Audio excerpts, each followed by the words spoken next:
Всех приветствую. Такие наблюдения интересные происходят.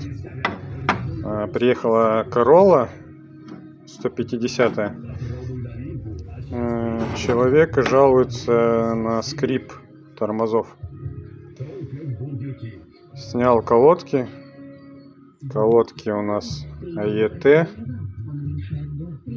АТЕ, вернее. Вот. Толщина еще колодок ходить и ходить. Ну, то бишь, где-то миллиметров 5, половина от того, что от номинала, так скажем, да. Вот. Интересно, вот видим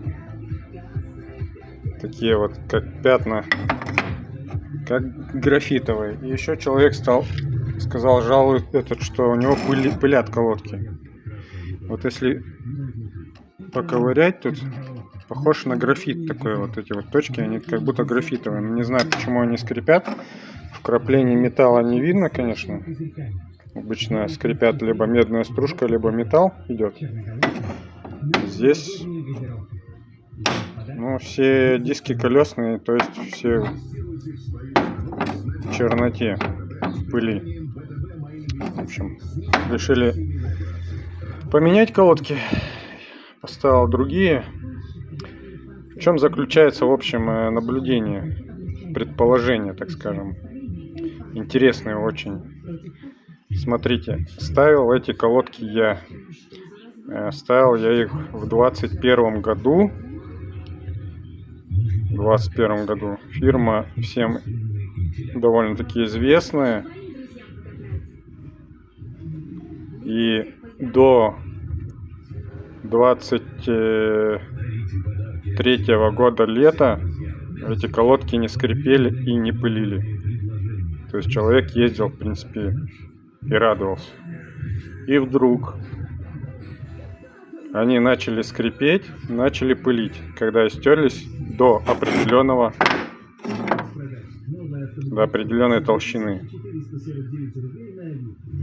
Из чего следует предположить то, что это очень хитрый маркетинговый ход производителя.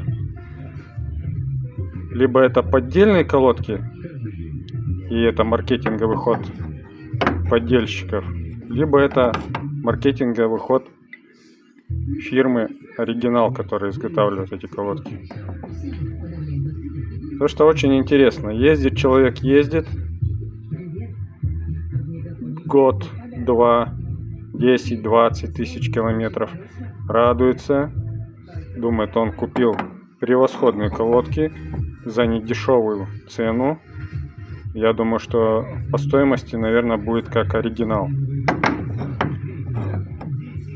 И через какое-то время, когда они стерлись наполовину, они начинают скрипеть и пылить. А для чего это сделано, вы думаете? Предполагаю, для того, чтобы, не докатав до конца колодки, до положенных 1 мм, 1,5 мм, как заявлено у нас в тех документации, вы пошли и купили новые колодки. Хитро, да, придумано? Больше у меня других предположений нету. Если бы были колодки плохие, они бы сразу заскрипели. А вот именно вот на этом промежутке они начинают скрипеть, пылить. Человек бежит покупать новые колодки. Как-то так. Всем удачи и не нарывайтесь на такое.